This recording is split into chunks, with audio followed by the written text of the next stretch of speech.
Halo semuanya, selamat datang di channel Koridor Sebelah. Kali ini kita akan membahas tentang IT Implementation Design.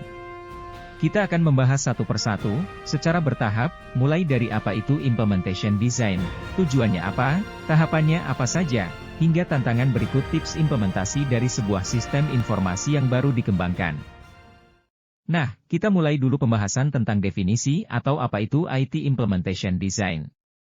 IT Implementation Design adalah proses perencanaan dan pengembangan sistem informasi yang akan diterapkan di sebuah perusahaan. Tujuannya adalah untuk memastikan bahwa sistem informasi yang diterapkan dapat memenuhi kebutuhan sesuai konteks spesifik dari bisnis perusahaan. Proses IT Implementation Design terdiri dari 5 tahapan penting, yaitu 1. Analisis kebutuhan sistem, 2. Penetapan kemampuan sistem, 3. Rencana pengembangan sistem, 4. Pemrograman dan pengujian sistem, dan yang kelima adalah implementasi dan pemeliharaan sistem. 1. Tahap analisis kebutuhan sistem adalah proses untuk memahami kebutuhan bisnis perusahaan secara spesifik yang akan dipenuhi oleh sistem informasi yang akan dikembangkan. Pada tahap analisis kebutuhan sistem, secara lebih detail adalah sebagai berikut. 1. Mengidentifikasi fitur-fitur yang dibutuhkan beserta fungsi apa saja yang hendak diaplikasikan pada sistem. 2. Mengidentifikasikan data-data apa saja yang nantinya akan dikelola oleh sistem. 3. Mengidentifikasikan dan menentukan siapa saja pengguna sistem, hingga peran pengguna secara lebih spesifik. Dan yang keempat adalah seperti apa keamanan sistem yang dibutuhkan. Tahap kedua, yaitu menetapkan kemampuan sistem. Pada tahap ini pengembang perlu untuk mengidentifikasikan hingga menetapkan spesifikasi teknis yang harus dipenuhi oleh sistem informasi untuk memenuhi kebutuhan spesifik dari bisnis perusahaan. Nah, pada tahap penetapan kemampuan sistem ini, pengembang perlu untuk mengidentifikasikan dan menetapkan beberapa hal penting berikut ini. 1. Platform sistem, yaitu jenis platform yang akan dikembangkan dan akan beroperasi berbasis teknologi apa. 2. Menentukan apa saja spesifikasi kebutuhan perangkat keras dan perangkat lunak untuk dapat mengoperasikan sistem. 3. Merinci kebutuhan infrastruktur yang diperlukan, dan yang keempat yaitu menetapkan kebutuhan sumber daya manusia terkait dengan pengembangan sistem tersebut, baik dalam artian jumlah, peran, dan kualifikasi SDM tersebut. Selanjutnya, tahap ketiga yaitu rencana pengembangan sistem. Pada tahap ini pengembang sistem perlu untuk membuat dokumen yang menguraikan langkah-langkah yang akan dilakukan untuk mengembangkan sistem informasi. Secara lebih detail, dokumen yang terkait dengan rencana pengembangan sistem hendaknya mencakup beberapa hal berikut. 1. Timeline pengembangan sistem. Hal ini penting untuk dapat dijadikan acuan bagi kegiatan pengembangan sistem secara keseluruhan, bahkan untuk kepentingan monitoring dan evaluasi. 2. Anggaran pengembangan sistem. Tentunya di sini akan merinci berapa dana yang diperlukan di setiap item kegiatan pengembangan sistem. 3. Jadwal pelatihan pengguna.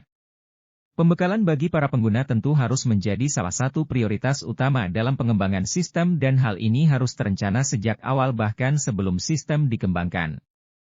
Dan 4 adalah strategi penyebaran. Yaitu dalam bentuk apa kegiatan rilis dari sistem yang baru dikembangkan, kapan, dan akan dirilis melalui saluran apa. Tahap keempat, yaitu pemrograman dan pengujian sistem. Tahap ini terdiri dari 2 kegiatan utama.